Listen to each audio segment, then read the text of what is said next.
নমস্কাৰ বন্ধুসকল, ভালনে আপোনালোকৰ? দুপৰীয়া ভাত পানী খাই আজৰি হ'ল চাগে। আমাৰ আজি আজৰি হওঁতে অলপ পলমেই হ'ল, কাৰণ কেইবাবিধো ৰন্ধাৰ নিচিনা হ'ল আজি। ঘৰলৈ যিহেতু মাছ আনিছিলে, ভাবিলোঁ জিকা আছিলে, জিকাৰে মাছৰ তৰকাৰী এখন বনালোঁ। আৰু দেহাৰ কাৰণে এখন বেলেগকৈ তৰকাৰী বনালোঁ, অমিতাৰ তৰকাৰী এখন। আৰু লগতে বনালোঁ, মানে মায়ে কচু অলপ আছিলে বাছি দিলে, সেই কচুখিনি বনালোঁ। কচুখিনি অলপ সিজাই লৈছোঁ, লৈ তাত আপোনাৰ মাছৰ মূৰ দি দিছোঁ। ইয়াত মই টেঙা একো দিয়া নাই দেই, কাৰণ এইখিনি কচু খাবলৈ ভালেই লাগে আৰু একেবাৰে নখজুৱাই, সকলোৱে খাব পাৰে।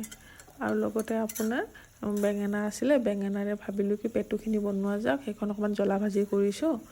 আৰু বাৰীৰ পৰা টেঙচি শাক কেইডালমান তুলি আনিলোঁ, ভাবিলোঁ কি টেঙচি শাক মানে সিজাই পেলাই পিটিকা কৰি খাম। আৰু এইটো পিটিকা খাবলৈ ইমান সোৱাদ হয়, একেবাৰে জলফাই টেঙাৰ নিচিনা লাগে খাবলৈ। তাত মই অলপ চাটনি দি দিছোঁ, মানে জলকীয়া আদা নহৰু পেষ্ট অলপ সানি দিছোঁ।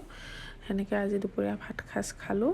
আজি আছিলে আপোনাৰ বেঙেনাৰে পেটু ভাজি, মাছৰ মূৰেৰে কচু, লগতে শুকান মাছৰ চাটনি অলপ বনোৱা হৈছিলে। আৰু লগতে আপোনাৰ এনেকৈ আমি দুপৰীয়া ভাত সাজ খালোঁ। আপোনালোকে খোৱা লোৱা কৰিলেনে? আজি এনেকৈ সকলোৱে যে লগে ভাগে আমি এসাঁজ খাওঁ ন, ভালেই লাগে যেনেকৈ নবনালেও। আজিলৈ আহিলোঁ।